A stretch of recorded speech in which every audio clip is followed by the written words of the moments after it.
Welcome to the Disc Golf Prescription Podcast, your weekly dose of disc golf.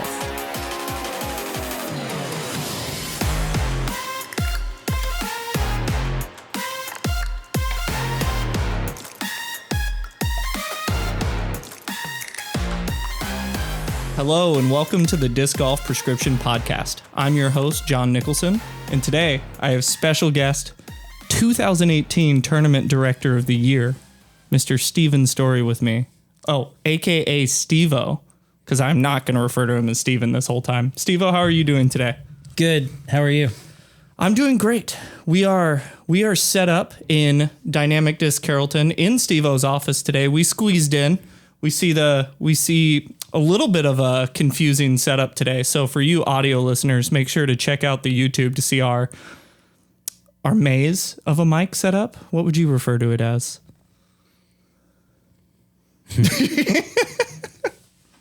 Hashtag SS. Perfect.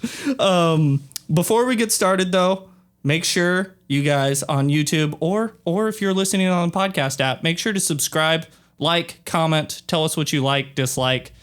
You know, do all the things. We very much appreciate it, and it helps the podcast. All right, Steve-O, you have not listened to the podcast, so I'm really excited to interview you today. I have lots of questions for you. 3 pages of notes for this man. Perfect. So, there's actually a lot of things about like your background that I don't know. Like, I have no idea when you got started in disc golf. Like, when did disc golf start for you, and how did it start? Disc golf started for me, I would say like the majority of people. A buddy of mine told me about it. We started going out and just kind of throwing discs, and it was very casual, kind of like your typical stereotypical type disc golfer, I guess. And that turned into me really enjoying it, and I started going out to the course on my own, and just I guess it was just kind of a hobby, very, very small hobby at first, and just really liked it. It was outdoors. I like being outdoors. I don't like being cooped up in an office or house or anything.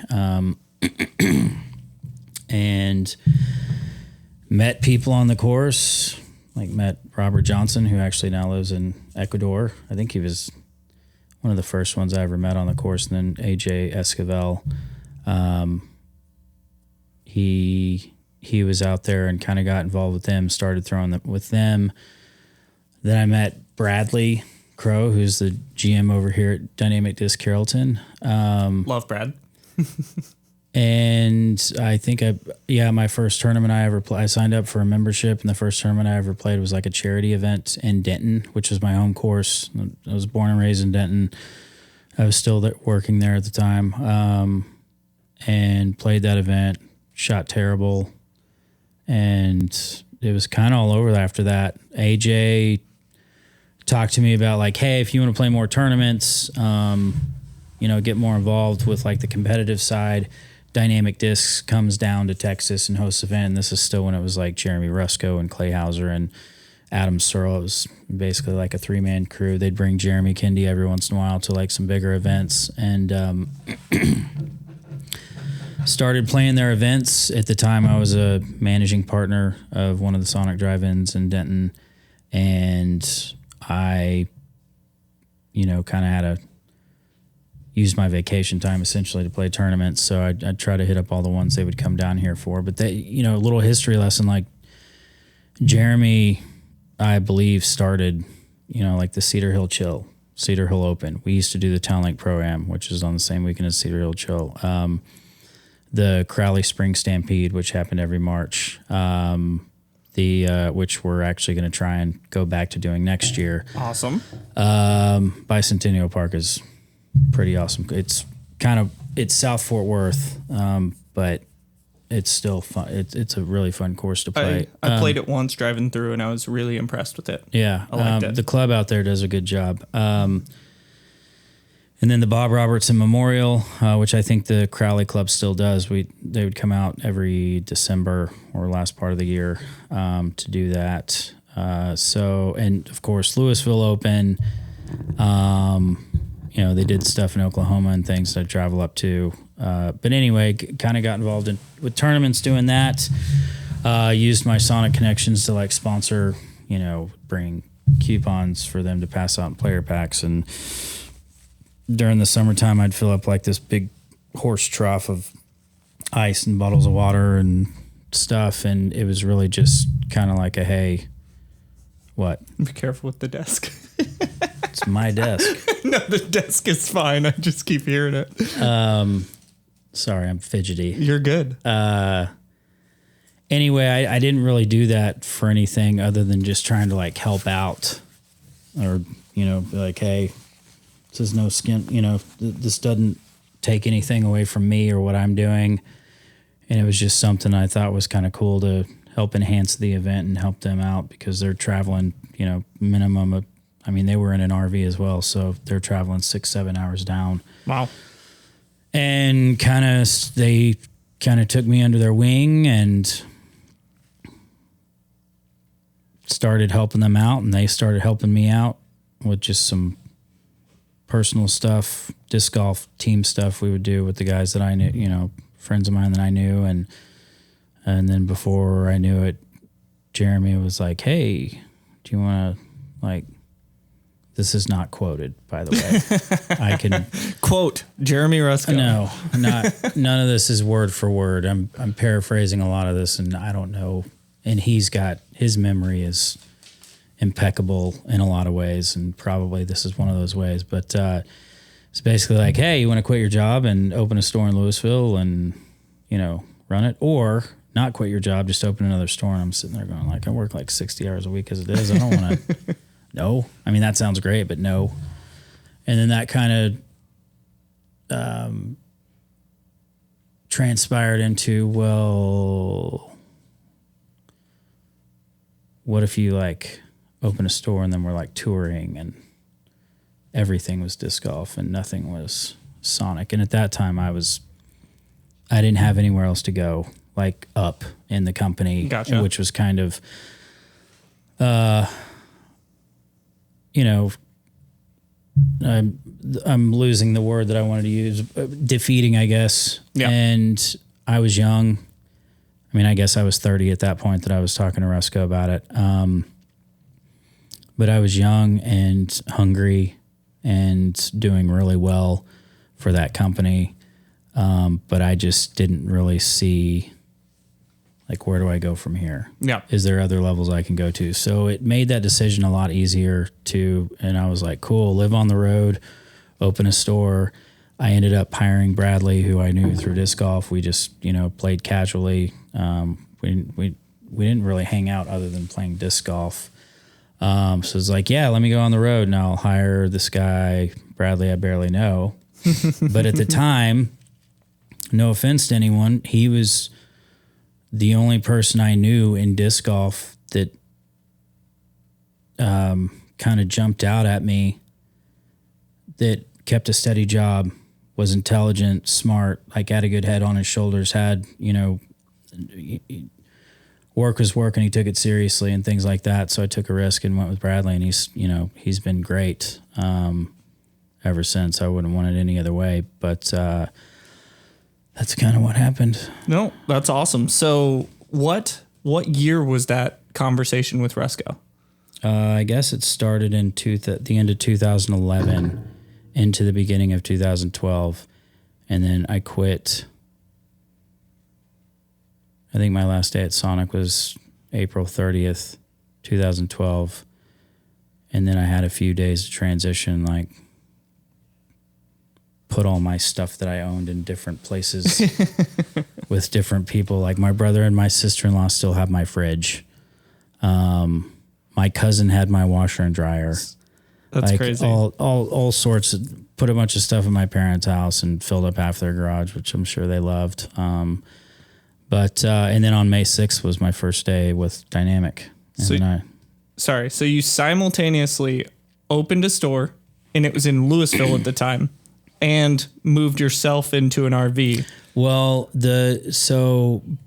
it actually worked out really well. So Brad's company that he was working for at the time was actually moving to New York. Okay. And they were like, cool, come with us. And he's like, Nah. yeah, I don't know about all that. And so I was like, hey, want to open up this disc golf thing. I've got to sell my shares in Sonic because it won't let me keep them if I'm not working for the company. We're going to use that to set this thing up. And so basically once I went up to Kansas and figured that whole thing out, and I don't really know, all that is a blur to me, like time frame. But I know that we opened in Louisville on July 6th, 2012. Okay. So it was after I started working directly for Jeremy. But in that time frame that I was up in Kansas and Bradley was down here, he was down here researching, okay, setting up DBAs and getting all of our licenses and permits and legal stuff going on. And, you know, there's a couple of times where I came down to do stuff with tax guys, set up S Corp, whatever, all that stuff. But yeah.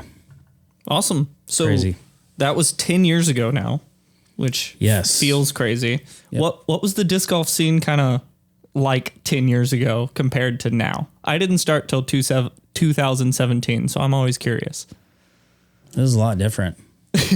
There was, I mean, compared to today, there was nothing going on. Yeah. Nothing. Compared to today, it's not, there wasn't nothing going on. But a lot different. And a lot of people, it feels like a lot of people that have been in disc golf for many, many years will talk about grassroots and things like that. And it was, to those that understand that, it was a lot more grassroots back then. Gotcha. Where today, you know, a lot of aspects are, and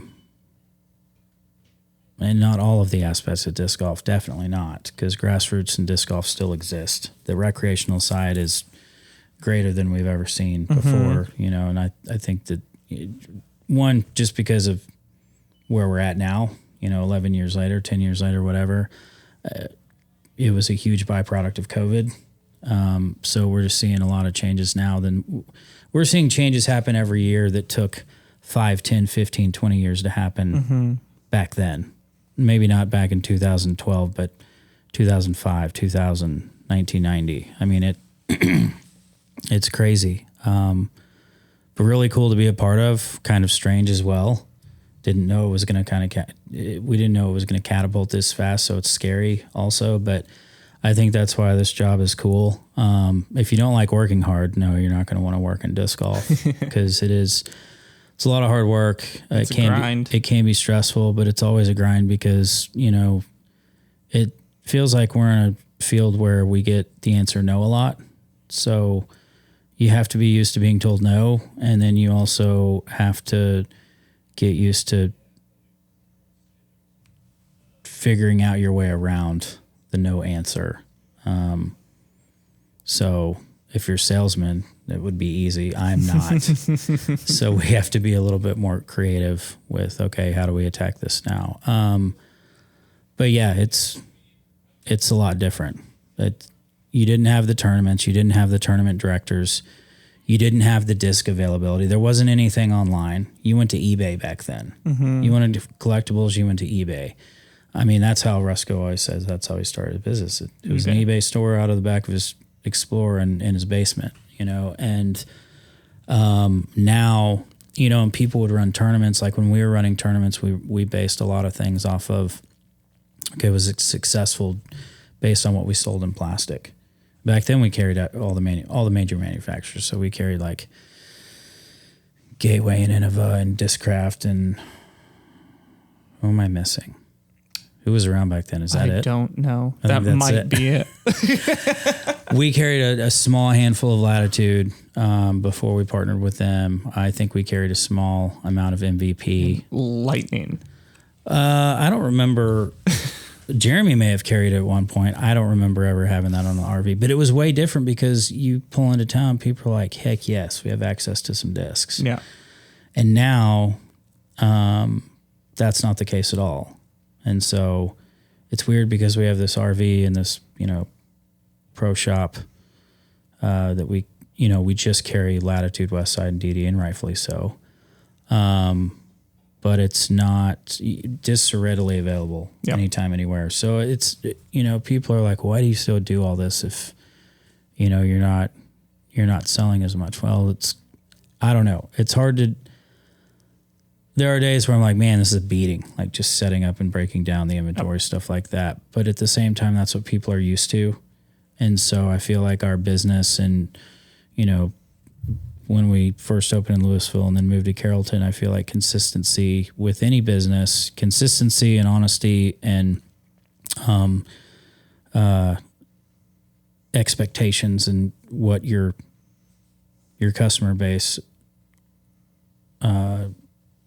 what their expectations are, keeping those very consistent is really important. And I feel like that is what has allowed us to be sustainable, successful, and made our lives and our job easier as we go on through the years. So awesome. So you kind of got into a lot of the stuff on the customer expectation side and like what it was like dealing, or I say dealing, communicating with the disc golf community or working with them 10 years ago. How has that kind of changed to now? Someone say entitlement. I just hear that word a lot these days, but it's a lot different. I mean, I guess the one thing I think of are the questions you get. There's a lot different questions back then there is now. And it didn't matter what age you were in, you're going to get a lot of the same repeat questions. But like back then, online registration was barely a thing. We did online registration, but it wasn't like we had Disc Golf Scene or anything like that. Yep. I wish I was a computer guy. That would have been so cool to like be a part of and set that up. Cause that thing is amazing. That is the only registration site I will use. You can quote me on that. Sorry. It's the best one. But you had online registration, which wasn't that popular. So you're constantly having people come to you signing up in person, like having to remember all these things about the tournament as opposed to like having it in one spot. That's where you have to go. So the registration process was completely different than it is today. The payout, the payout used to be bags. Like, okay, first place advance, they're getting $60 in merchandise. Well, they had bags like pre-selected. Oh, here's your $60 value bag. And this is when I was playing. Now, when Rusco came down, because they had all that plastic, that was like and I'd say this because it's just, the disc golf community is just kind of funny. But like you go to their tournament as opposed to another tournament, and you would see that they wouldn't like pre-package their payout and things like that. And you're like, man, this is like the next biggest thing that disc golf needs to be doing, blah, blah, blah. And it wasn't like a revolutionary type of thing, but it felt like people made it feel like that. Yeah. So we're offering you choice. Yeah, exactly. It's not just our crap from last year's tournament that we're still sitting on that we're trying to, recoup money from. I can't imagine. People would riot. Well, and there's still tournaments that do that, and rightfully so. They're in small areas. I mean, we're in a highly saturated area. Yep. So like very much the growth here is insane. The amount of tournaments is insane. Saturation is insane, but it all works. And everyone here who is a major player in the industry itself, whether they have a pro shop or they run tournaments as well or whatever, they've all we've all figured out a way to work together, and everyone, to my knowledge, everyone's events are successful. So it's a lot. I mean, you didn't even have one tournament, one major event every weekend in Texas back then. Now you have big time in the sense or relative to like names that have been around a long time in Texas, but you've got 52 weekends a year with just a event that most people know what that event is, and then on top of it, you've got all these other little C tiers and B tiers going on outside the mileage requirements. So it's it's night and day, literally. I'm pretty sure, like, it may not be every weekend, but 48 weekends a year, you could find a B tier, a good size B tier in Texas to play. Oh, yeah, and I would say on average there's 3 events a weekend in Texas, all 52 weekends, probably. That is probably true. Well, with the talks about events, also, I thought it was hilarious. I didn't realize you had a Sonic Cup, so we were talking about your start at Sonic and then getting into disc golf. So that's going to be one excellent. What's his favorite drink at Sonic, bro? A Route 44 water packed with ice. Well, there you go. If you want to be the 2018 tournament director of the year, I said. All you need is a Route 44. That's not what I said. I'm here to misconstrue words, okay? So this is a good time to kind of get into tournament directing. So what year did you start, like, really running events? Like, obviously you said Rusko would come down, he would run some events. You went out in the RV, and you were running events, and I'll get onto that as well. But as DD Louisville at the time, Dynamic Disc Louisville, when did y'all start running events? And then, like, obviously the Dirty Dozen tour was birthed at some point. When did that happen? So the Dirty Dozen tour, excuse me, the Dirty Dozen tour was something that Rusko started. Okay, I did not know that. And he had events in Kansas, Oklahoma, and Texas. Okay. But yeah, like that was a thing too. And tell me to shut up if I'm talking too much, because I know I can be long-winded, but we used to see, that's another thing that's different now than back then.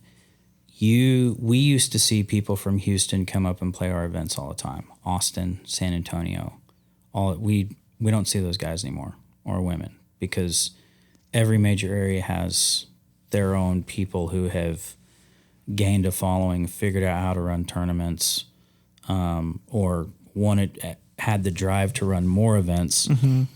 And it doesn't make any sense for them to come up here, which means they're equally as great down there, or it's just the convenience or the money factor or whatever. Because all the tournament directors, from what I can tell, are different. I mean, you have some that kind of jump on the scene that seem to piggyback off of others, and those, and from what I can tell, at least the ones that I've paid attention to, they don't really last that long, because it's not just a simple, hey, if they can do it, we can do it. Yeah. If we can do it, anyone can do it, yes, but it's not just a matter of what you see on the outside. Yep. Anyway, we took over the Dirty Dozen tour and Rusko's set string of events in 2015, I think. So before that, I wasn't really running a whole lot of sanctioned events. It was more like when I was on the RV touring, I did a lot of bring your own partner doubles. I did a lot of 2-disc challenges where you'd get, and you can't even find this deal these days. You'd get $2 for $20. You get 2 discs for $20. And discs are so expensive, relatively speaking now. You can't find those anymore. Like where you'd get a baseline and a premium disc, and you'd go out and play the course with just those 2 discs, and that's what I did mainly. And that was probably into 2013, into 2012, into 2013, and 2014. And at first, it was me traveling around just like hitting up minis. Like, who's got a mini going on this week around the tournament that I'm at? And that's actually kind of how, I was like, Rusko, what do I need to do? I don't know. I've never done this before. What I would start doing is get on pdga.com, looking at tournaments, finding out who has the biggest numbers, call those tournament directors and see what it's going to take for you to be out at those events and vend. So, because it was a big, it wasn't just like me having a job. It was like getting the DD name out there. And at that time, we were just a branding company. A lot of people remember, and if they come in the shop, they'll see a double D on a Gateway putter or an Innova disc or Discraft disc. And so that's how we started off until we partnered with Latitude at the end of 2012. And so it was a lot of just following the national tour in a way, not every single event, but I'd be around all the big A tiers and things like that, as long as the tournament director was like, yeah, come on out. And I could provide a sponsorship that they thought added value to their event. So we'd either throw something in the player pack, or we would handle their payout for them with kickbacks to the tournament to help,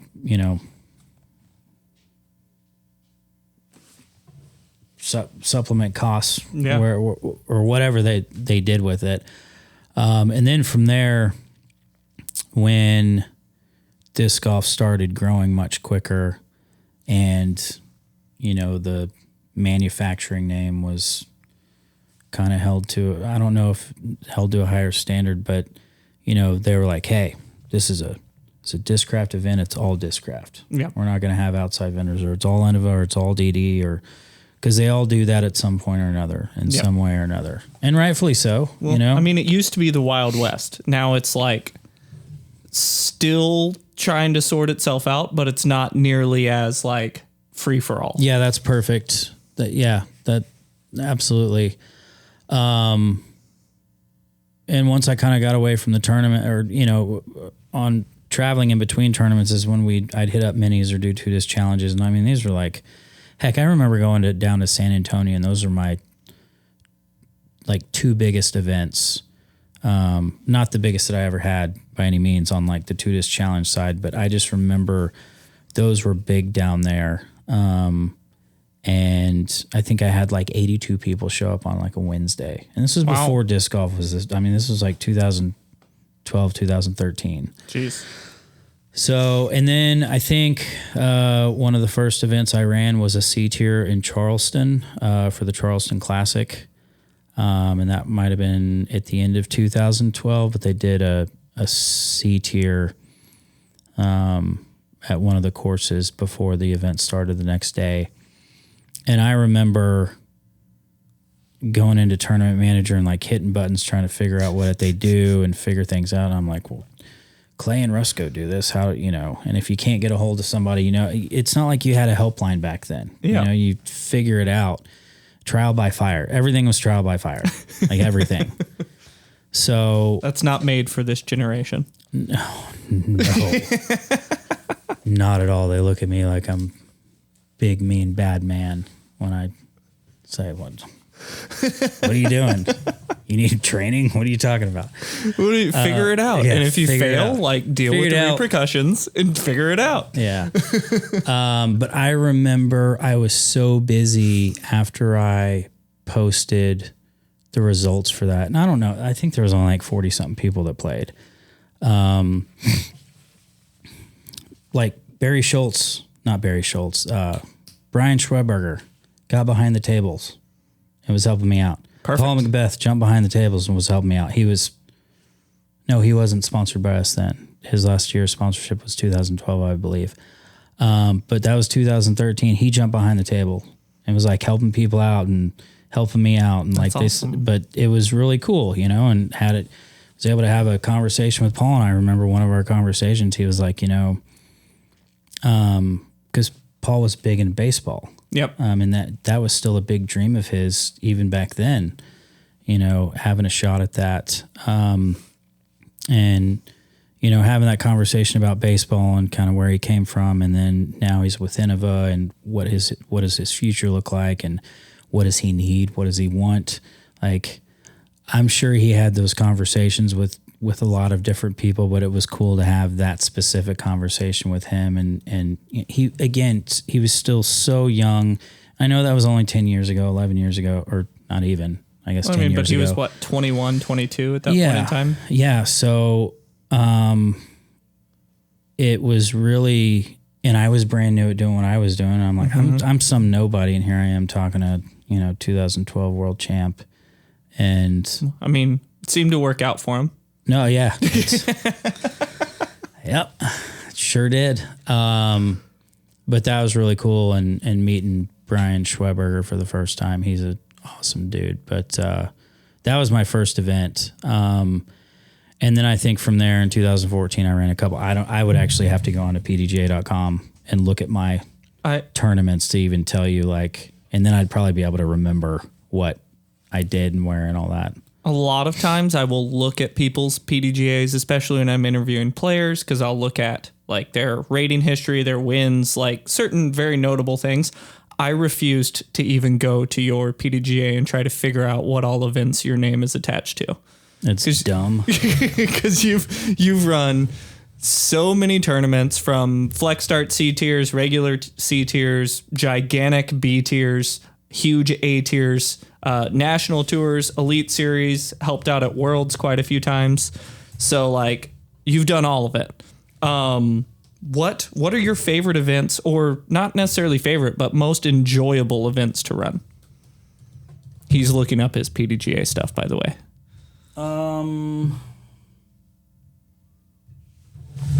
I don't know. Favorite events. I mean, asking me what my favorite course is. I mean, do you enjoy the more laid back aspect of flex starts, where maybe even... Well, and see, I guess that's kind of the thing, because when people ask me what my favorite course is, it's like, okay, but are you talking about private or public? Because there's subcategories here. You're so specific. Well, I have to be, because it's a completely... a lot of people who pay attention to that stuff or go to nice private courses or even pay to play courses, like you notice that in most cases the amenities are nicer, or they at least just have amenities. Mm-hmm. They're cleaner. Courses usually taken care of a little bit better at some capacity. Now, obviously, there's some municipalities out there that do a really good job, but no, as far as tournaments go, I mean, Piney Woods Open is still one of my favorite. It's an awesome tournament. Not one that I ran, but that I went to twice, was the Beaver State Fling up just outside of Portland. Those guys at the time did a great job. Really liked that crew, and they were very inviting and really cool with us and everything.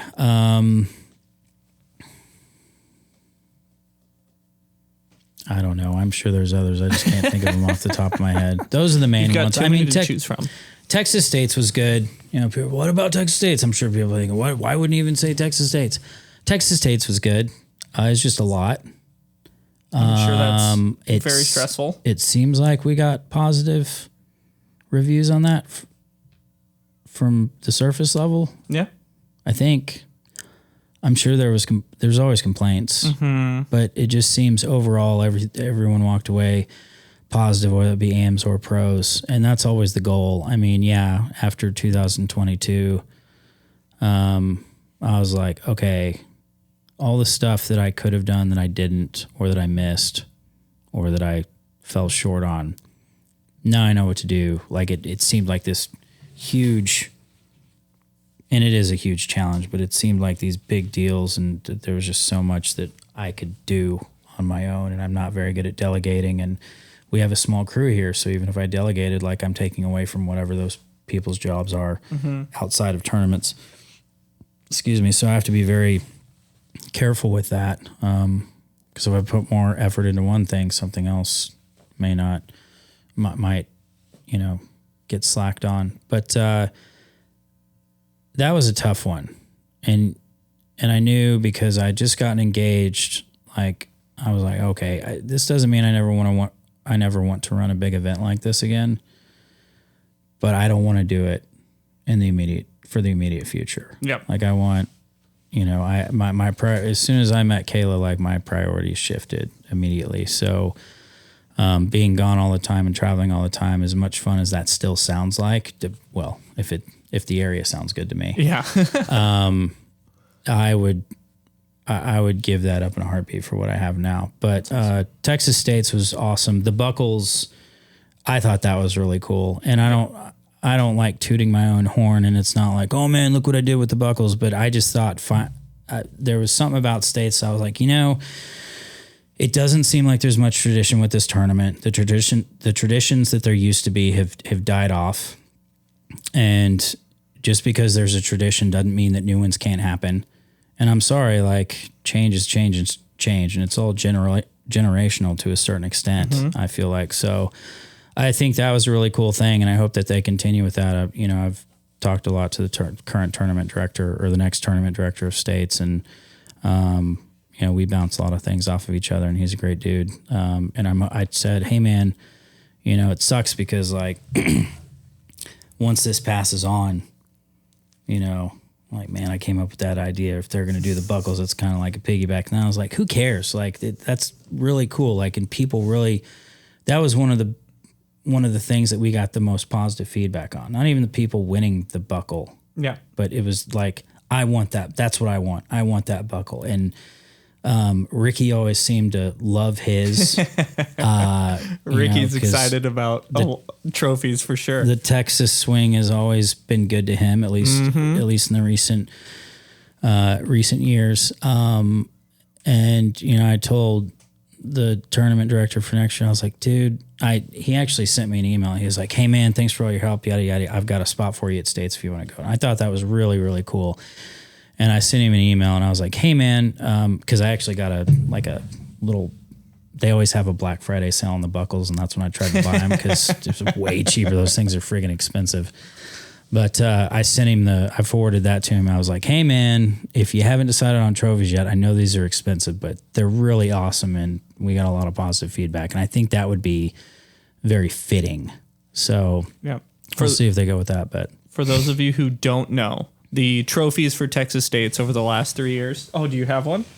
I have two of them. Perfect. I have a third one at my house. These are all from divisions that dropped out. And then they're like, Texas size belt buckles, and they're pretty sweet trophies. Well, so like if you're audio only, I'm sorry, you will not get to see the belt buckle, but you can imagine it. So like that was 2021. They're pretty sweet. That was the first place FA 55. Sorry, ladies, but of course we had someone sign up and drop out in that division. It's just a weird division. Like, it can be sometimes, yeah. It's not a weird division. It's just not It's not a popular division. They're reorganizing a lot of those divisions. Yeah, here is one from 2021. That one was too, yeah. Both 2021. All right. Well, I was hoping I had I think the 2022 one is at my house. But this one's for FP 40 from 2021. So I guess these would be the same buckles, yeah. But I thought those were awesome. Ricky did say something. He was like, man, now I just need a belt to go with it. And I was like, that would have been cool if we had belts to go with them. There you go. They could just wear them around. But anyway, yeah, that was really cool. So Texas State's a really awesome event, but it's just not one that we do all the time. So I would say that'll probably be one of my most memorable for a long time. Very cool. Kind of keeping on the trend of TDing, do you have any like memorable mistakes you've made along the way that you think would help out aspiring tournament directors? I mean, I'm sure there's 1,000 things, but back then there just wasn't the resources to figure it out. Like I had to figure things out on the fly. Like the first B tier I ran was by myself, and it was in Lubbock. And God bless you, Lubbock. And like literally 3/4 of the field signed up on Saturday morning. So you can imagine me being the only one there setting up a full RV, and handwriting, and taking payments, and selling stuff, stress, and checking people in. I feel stressed. And then trying to start on time, because then you're writing out scorecards, you're writing out player cards. Like anybody who used to play dynamic disc events, like you didn't like call out people. Like you don't hold up a scorecard and say, Jonathan Nicholson, or hole one, Jonathan Nicholson, Brody Smith, Paul Macbeth, Devin Owens. Like you had a scoreboard with your scorecards in them, and then you had player cards on your scoreboard that the players didn't touch, so they could see where they were at all times, or where they were supposed to start. And then you, between rounds, you write down all their scores, you shuffle the board in terms of, highest or lowest to highest, and then you rewrite scorecards. And like you're essentially doing that because if you don't do that and a mistake is made, you can't trace it back to where you need to go. Yep. So, but that's not even really something you have to worry about doing these days, because tournament directors can say, sorry, online signups only, and everything's at your fingertips. But yeah, don't do it alone, especially if you have merchandise to sell. Like, you should always have, I don't think you should ever run any tournament by yourself.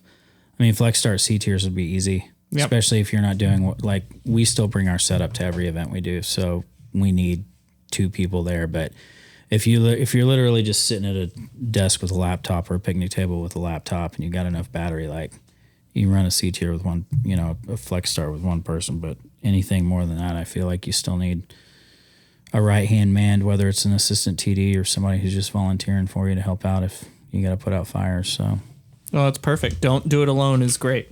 That's fantastic advice for any aspiring TDs out there. You mentioned some like additional, well, you didn't mention additional resources, but you said you didn't have any resources back then. Are there any additional resources that people can kind of seek out? I mean, we had resources back then. It was just a lot of phone calls. Like, I made a lot of calls to Rusco. I made a lot of calls to Clay. I made a lot of calls to Adam Searle. I made a lot of calls to the PDGA, Mike Downs, Big Dog. Lots and lots of phone calls. But now you can literally find everything on PDGA.com. Perfect. The tournament manager works great. And now that they've attached Tournament Central to it, that works great. Now that communicates with Disc Golf Scene, that's amazing. I mean, everything communicates with each other. Everything populates correctly most of the time. And there's a 24-hour hotline. Excuse me. I don't think it's 24 hours. There is a hotline you can call. PDGA is like, no. Yeah. MFR said that was 24/7. No, I don't think it's 24 hours, but you can call the PDGA on weekends and someone will answer it. If you just go to pdga.com and I don't know, you can find it pretty easily, but it's for tournament directors. So if you have questions, if your tournament, their outlets are being screwy, or there's something that happened that you can't find the answer to, you can call them and they're happy to help and tell you what happened. Most of the time it's user error. But if you're not sure of a ruling, or if the interpretation of the ruling isn't clear, you call them, they talk you through it, so that way you can, use the same language or understand what it means, so that you can talk to the players in question. So that's something that's around that has been super helpful. I use it. I used it at Piney Woods this year. Cody uses it. That's huge for tournament directors. So awesome. No, that's great. So I didn't tell you about this segment coming up, but This segment has its own noise. It is time for Steph's Curious Questions. So he obviously knows. He was at my wedding. My wife's name is Steph. We decided that she gets her own segment on the show where I get to ask the questions, but she comes up with questions to ask whoever I'm on the show. I don't really have any role besides she writes them down and I ask them. So there's 3 questions here. Are you ready? Mm-hmm. Normally she stalks people's social media, but that was not an option for Steve-O because I don't think you have any now. That's not true. Your Instagram is still up and it has 4 whole posts on it. Yeah, well, it goes to show you how in tune I am with Instagram. You are unfindable. All right, so question number 1. If you could choose a new state motto for Texas, what would you choose? By the way, for those of you not from Texas, because I know there's plenty of you, the current state motto for Texas is a lie, and it's very not Texas. It's not even a motto. The current state motto for Texas is friendship. Also, when you drive into Texas, you find out that it says drive friendly the Texas way or something like that, which is also very not true. Steve-O just Googled it because I guess he didn't believe me. But yes, the current state motto of Texas is friendship. It's just one word, not a motto. What would your motto be? I'm a terrible person. That's not what I'm. That's just saying what's going on in my head right now. It's first thing that popped into mind. Can't say. Perfect. I don't know. That's a hard one. Yeah, it's weird. That's a thinker. Yeah. We'll come back to it. Give you some time for that to sit in the back of your head. I just don't want to say the wrong thing. Well, you can say whatever you want. You're born and raised Texan. You have just as much right as any other Texan. I can only imagine what he's going to say. He's one of those guys.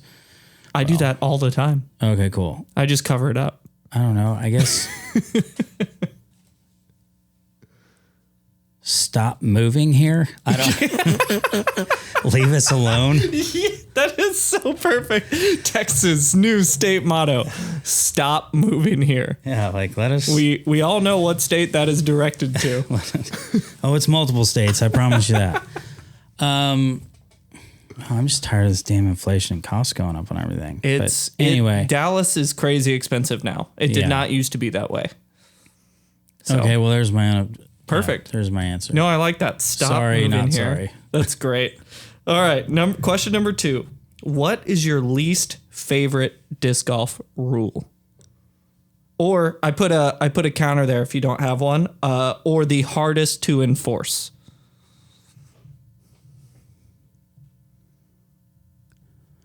Hardest rule to enforce. God, that's a hard one too. Gosh, she's got good questions.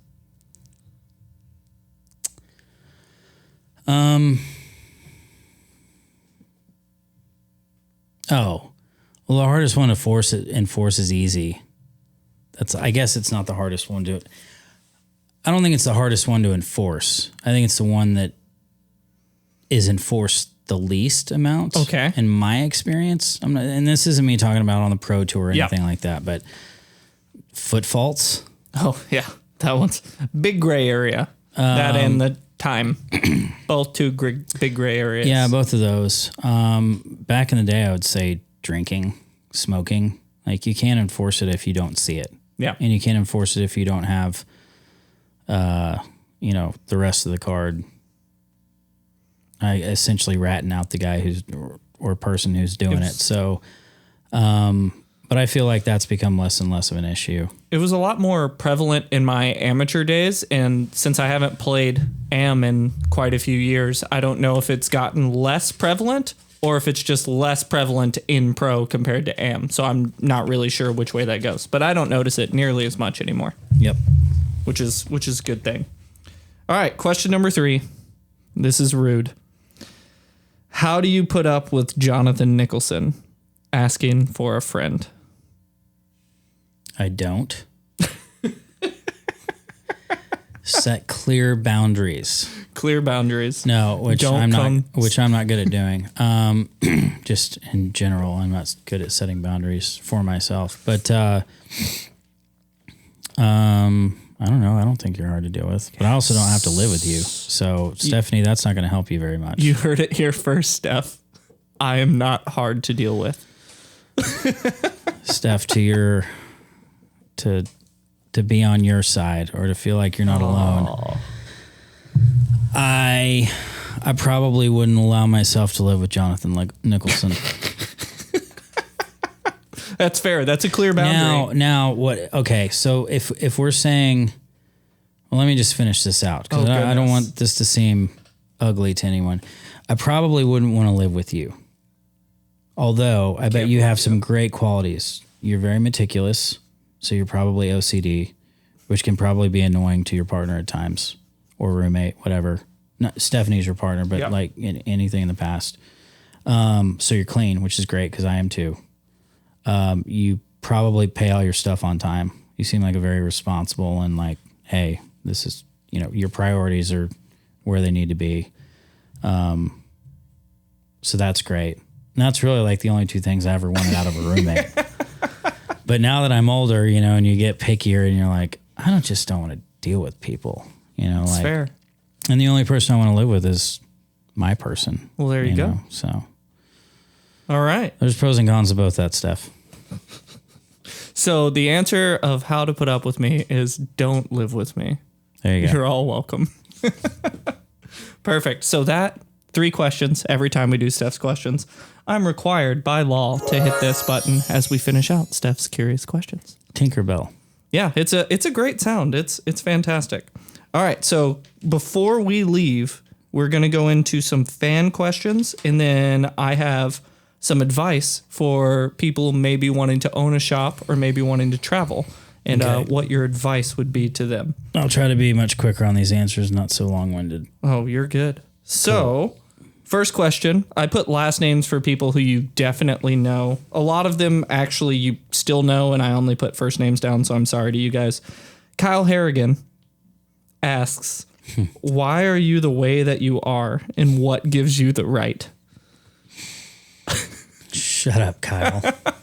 I think that's a satisfactory answer. That's probably what I'd tell him to his face, too. Dude, I love Kyle. He's awesome. He's up awesome. In Denver.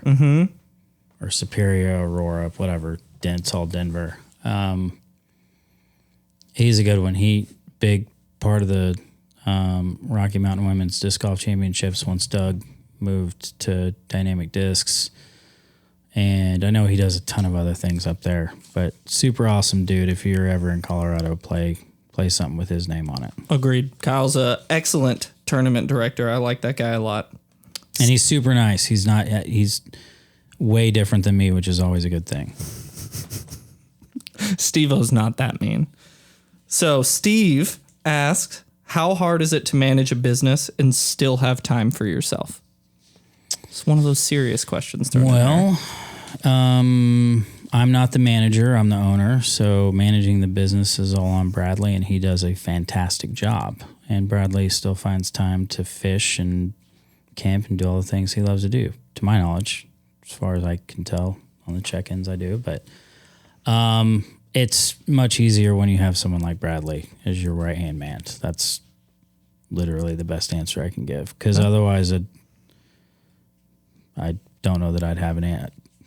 I wouldn't have free time. It fits in with your TD advice of never do it alone. Yeah, exactly. Perfect. Eric Oakley, who I need to get on the podcast. So Eric, if you're watching this, I'll be hitting you up. I posted a picture whenever I ask questions about you, by the way. You're not on Facebook, so you didn't know that. So it's a very beautiful picture of you. Are you saying all the ones that I used to have on Facebook were ugly? I have no idea. I've never stalked your Facebook. Okay. If it was still there, I would. How does one become so hot? These are stupid questions. There's a few dumb ones in here. You had so many people who wanted to ask you questions. I had to include a few dumb ones for sure. Lots of practice. I love it. Oh. All right. So back to serious questions. I've kind of alternated these.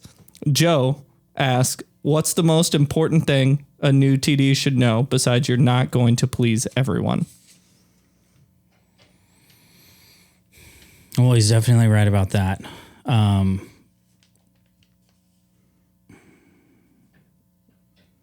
Well, since we were talking about mottos earlier, the motto, I was a scout growing up, so the motto I would give you is just be prepared. And that doesn't mean you have to create scenarios in your head that could happen, so you're more worried about finding a solution to things that haven't happened yet. But it's just more like, hey, be prepared. It's easy once the first round starts to relax and be like, sweet, everything's downhill from now on. And that's literally the case, because all the work happens before the first round, before the first disc is even thrown, in my opinion. But if you're prepared for that, that's what I would say. And that's a very broad statement, I guess. But, making sure your flyer is accurate, making sure your registration page is accurate, making sure you're not changing things once you put it out there to people, making sure you can fund and afford everything, because it's getting harder to do that unless you're kind of practiced in that area. And if why this is so easy for us now is because we have a business behind it. And that was one of the reasons why we started doing tournaments in the first place. We wanted to figure out how to make the business, the storefront, the brick and mortar sustainable. But, you know, without paying tens of thousands of dollars on ads, on radios and billboards and big fancy signs saying, hey, come here, we have disc golf here, which isn't even popular right now. You know, you kind of have to figure out ways to put yourself out there, and you have to force your way into it, really, if you're that hungry. So, you know, not having something like this behind it, I can't imagine how much more stressful it is now for TDs. I mean, you've got to find someone to contract your amateur payout through, unless you want to buy all that stuff on your own, and, you know, have limited supply of whatever it is, because everyone, it's just, I don't know, it's a different beast. So just be prepared, careful planning. Ask advice. Like, always ask other tournament directors. If other tournament directors are being weird about, like, well, it's a secret how I do my stuff up, man, that's a load of crap. Like, any of the guys that run tournaments around here and even out of state, I've gotten phone calls before. Hey, how do you do this? Or I have this issue. Whatever. Like, there's no reason to not help each other out, because, you know, respectful competition is always good competition. You can always have great relationships with your competitors. So sorry, I kind of went off on a tangent there. But. No, that was all great information. I like that. We're going to finish off with, we actually have two left, but one of them's not much of a question. Lee would like to know, will you ever stop yelling at Don? That's a Don problem. You're gonna have to ask Don that. For those of you who don't know, Don Oliva is a great friend of ours, and it is actually Maria's father. So congrats to Maria for her first Disc Golf Pro Tour win. Yeah, it was at the Silver Series, the New World Championships, which is a funny name. It's because it's at the New World Complex. New World Complex. It's in Florida. The complex is called the New World. Correct. Okay. Yep. And so congrats to Maria for that win. Don seems to always be getting in trouble around these Texas parts, and he frequently gets yelled at and posts about it on Facebook. So sorry, Don. You've got to figure that out. And then Bradley Crow. Mm-hmm. We've talked about Brad a few times today. Mm-hmm. He would like you to tell us a story. He would. You don't have to tell us the story. He specifically spelled your last name, Mr. Steven Storrie.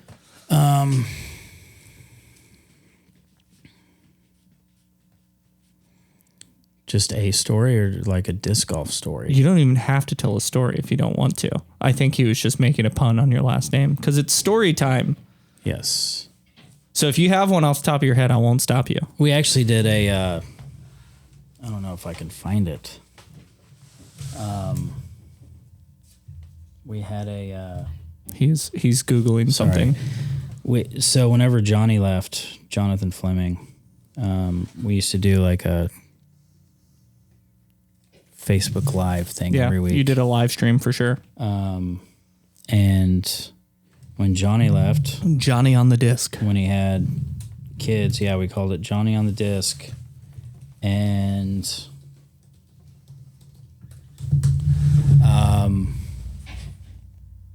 he left, and I was thinking, okay, people like this, and I sent something over to my graphic designer, and I was like, well, we can just continue it. Like, I'll do it, whatever. We'll just call it story time. Yep, I remember that. That would be great. And I never did it because I was like, I don't have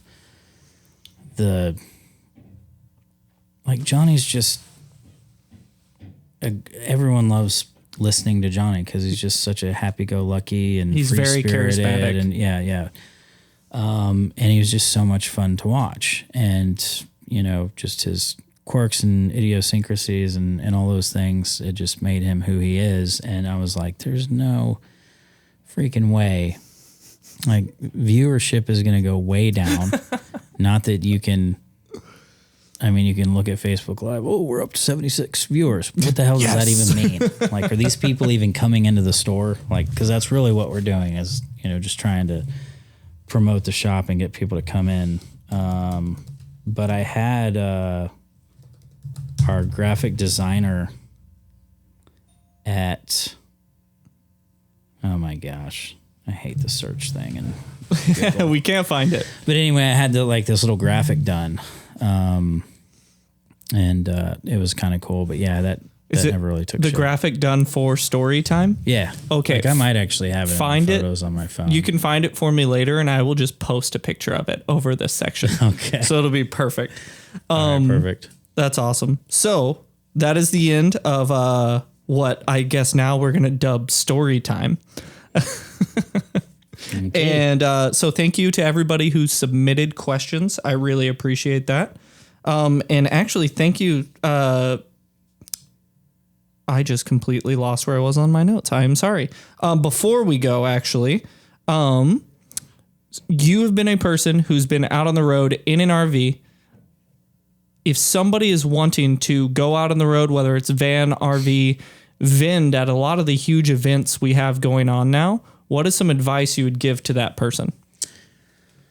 Well, it'd have to be advice based on my experience, and I know that the road this day and age is completely different than when I was on the road.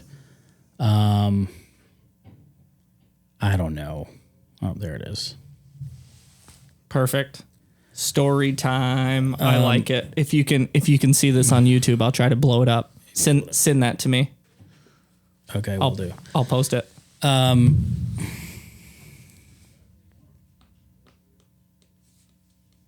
Oh, there's so many things that come to mind that are just overwhelming. Yeah, anything, even if it's simple.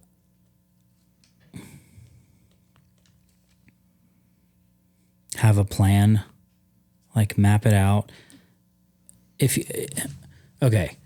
Map it out and have a plan if you're trying to survive on the road doing this. Because if you don't, I feel like, and you go out and just wing it, which is great. I mean, if you have all the money in the world and you just want to go out and wing it, money isn't an issue, please do that. You're going to have more fun doing that than anything else. Yep. And it doesn't matter what happens to you. I mean, unless you die, of course. But you have endless funds to get a hotel room or to fix your vehicle or get gas or replace a phone or buy discs, whatever the case may be. But in most cases, in almost every case, I feel like that's not the scenario. So, have a plan of where you want to go. Where do you want to go and why? And are you going to drive straight there? Well, it's 13 hours away. Are you going to make it 13-hour straight drive, or are you going to stop at places along the way? Are you going to turn it 13 hours in one day into a 2-day thing, or a 3-day thing? And are you going to make stops on the way to try and recoup gas money? You're going to try and sell your signature discs in other areas, find other minis. I mean, social media is insane these days, and you can find so much information, connect with so many people, which is scary in itself because you hope that you connect with the right people and good people. And a lot of cases you can connect with people who talk the talk, but then you get there and you're like, oh, this is a bust because they just wanted me here for their own, purpose. It's not benefiting you as much. But whether that's you wanting to be on tour or whether that's you wanting to go play on tour. Everyone knows how hard it is to get on the pro tour side. Yep. So if you're wanting to travel and start doing that, maybe start small. Plan out all the A tiers.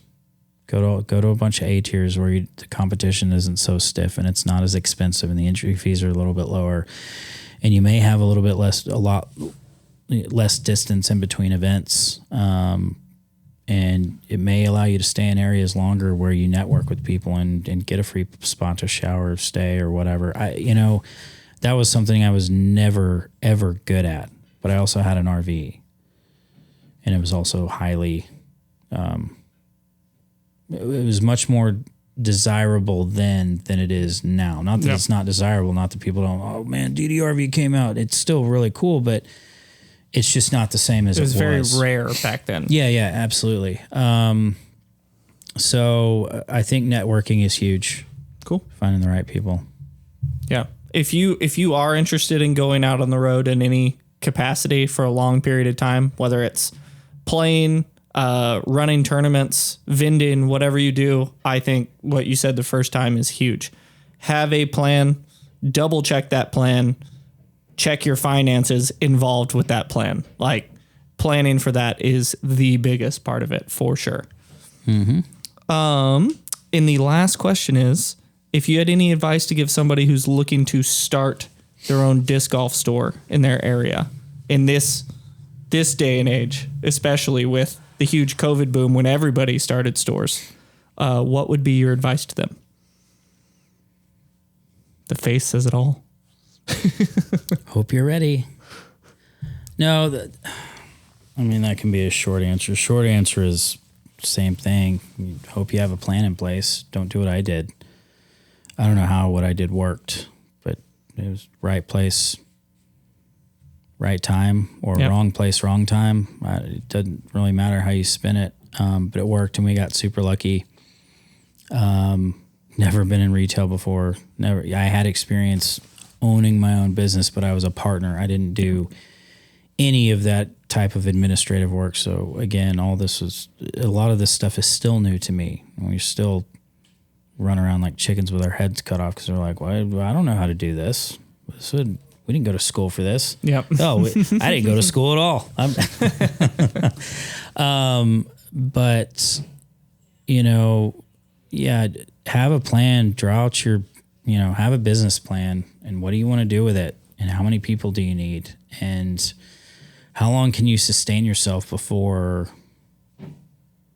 the business actually does that for you? So, and it's harder because COVID happened, and it seems like a lot of people wanted to jump in the game, and some of those people are already out of the game. Yep. So it's not take that, you need to talk to people that are in the business. You need to talk to people that are no longer in the business and see what works and what doesn't. Depends on your area, depends on the saturation, the demand. What other stores What are they there? always say about business, supply and demand. I mean, that luckily, we have 3. I always just think of it as 3 stores. I'm not on social media, so I'm sure I'm missing some, and this is no dig or jab against the ones that I don't mention, but like us and Ideal Discs and Tree Love are the ones that I come to think of that have been around for a significant amount of time. And, the other storefronts in the area, I'm not sure how they're doing. I don't see as much about them. I don't hear as much about them. And again, I'm not seeking this information out. So it has nothing to, that doesn't say anything about where their success level is, and how they measure that level. But it is highly populated areas can bear a lot of fruit. But you do have to still be strategic about it, and you still don't want to step on a bunch of people's toes. I mean, you don't want to come in and be like, hey, you did it, I'm going to do it too. Well, that's cool. But like, we stay in contact with all of our competition. Like I said earlier, like you can be a competitor, you can compete with someone, but it can be a gentleman's game. So. No, that's awesome. It's a very, very intricate process. So I think the detailed answer is great.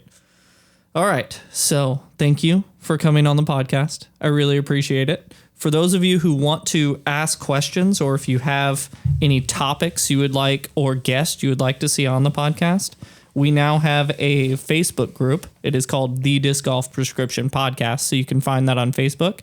That is the best place to ask any questions you may have.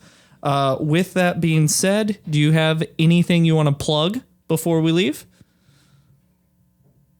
Are you good to go?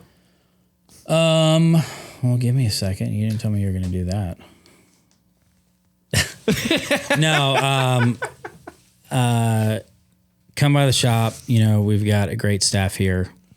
They're all very knowledgeable. They're all very helpful. Definitely. I'm here on Tuesdays. But yeah, I can't, again, come by the shop if you haven't been in before. We have a ton of stuff. And if you have, thank you. We hope to see you again soon. Shout out to my staff. They're all absolutely amazing. We have some that just do tournaments. We have some that just do retail. We have some that do both. Shout out to Bradley, because without him, we wouldn't be here today. Shout out to Rusco for giving us the opportunity. Shout out to people like you for doing these interviews and podcasts and fun things. And shout out to my fiance, Kayla, and There you go. her son, Ryder. And they're the ones who kind of keep me afloat and keep me going every day. So, yeah, life is good. Life's great. I appreciate it. It was my pleasure being on, and hope to do it again sometime. Yeah, absolutely. I'd love that. So thank you guys for tuning in, and I will see you guys next week.